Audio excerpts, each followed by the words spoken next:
এই যে বোতলের ব্যবসাটা আছে, এটা হচ্ছে একটা টিয়া পাখি। এতে খোল করা হচ্ছে, তারপর কালার করা হচ্ছে।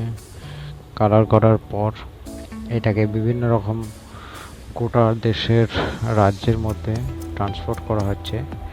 তো এইগুলো করার জন্য মিনিমাম 5 থেকে 10 লাখ টাকার মতন আপনাকে ইনভেস্ট করতে হবে।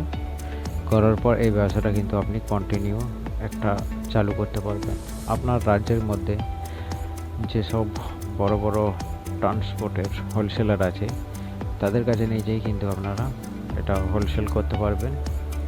আর এই যে একটা পদ্ধতি আছে, আর একটা দ্বিতীয় আছে, ন্যাশনাল মানে অল ইন্ডিয়ার মধ্যে আপনাদেরকে মার্কেট তৈরি করতে হবে, বা হোলসেল কোনো ডিলার, সুপার যেসব ডিলার থাকে তাদের সঙ্গে যোগাযোগ করে আপনাদেরকে এটা সেল করতে হবে।